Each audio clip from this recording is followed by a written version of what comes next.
बहुत समय पहले का इतिहास है। घने जंगलों और ऊंचे पहाड़ों में एक वीर और निर्भीक समाज रहता था जिनका नाम था बाघरी।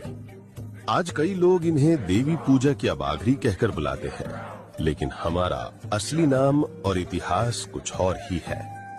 बाघरी लोग ऐसे योद्धा थे जो जंगलों में रहते थे। हम अपने भोजन और जीवन के लिए शिकार करते थे। हमारे समाज का मुख्य काम था शिकार करना, और उसमें भी बाघ और शेर जैसे खतरनाक जानवरों का शिकार हमारी खासियत थी। ये कोई आसान काम नहीं था। इसके लिए दिलेर और निडर होना जरूरी था, और हम वही थे। हमारे हथियार थे भाला, धनुष, बाण। इन हथियारों के साथ ही हमारा सबसे बड़ा हथियार था हमारी आस्था। हम अपनी इष्ट देवियों पर अटूट विश्वास रखते थे।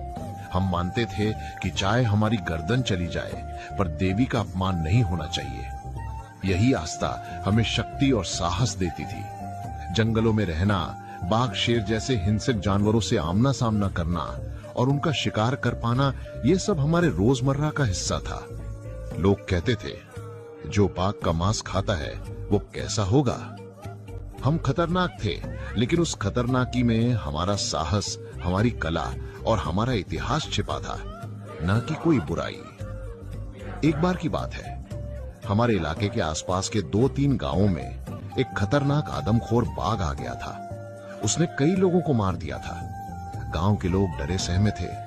राजा ने अपनी सेना भेजी, लेकिन सेना लौट कर भी नहीं आई। राजा का मंत्री बोला, महाराज, इस बाघ को कोई नहीं मार सकता सिवाय जंगल में रहने वाले कबीले के। राजा ने कबीले के लोगों को बुलवाया और कहा, अगर तुम इस बाघ को मार दो तो तुम्हें इनाम मिलेगा। हमने बिना डरे एक ही दिन में उस खतरनाक बाघ को मार दिया। जब हम बाघ का शव लेकर राजा के दरबार में पहुंचे, राजा खुद दंग रह गया। उसने कहा, तुम में वही शौर्य है जो एक क्षत्रिय जाति में होता है। तुम लोग आम लोग नहीं, तुम तो बाघ को हराने वाले हो, बाघरी। यहीं से हमारे नाम की उत्पत्ति हुई, बाघ धन हरि, यानी बाघ को हराने वाले। राजा इतना प्रभावित हुआ कि उसने आदेश दिया कि इन बाघरी योद्धाओं को गांव की सीमाओं पर बसाओ, ताकि जब कोई जंगली जानवर गांव की तरफ आए तो यही उन्हें रोकें और शिकार करके गांव की रक्षा करें। तब से बाघरी लोग गांव की सीमा पर रहने लगे, जंगल और गांव के बीच एक ढाल की तरह। जहां बाकी लोग डरते थे, वहीं हम डट कर खड़े होते थे।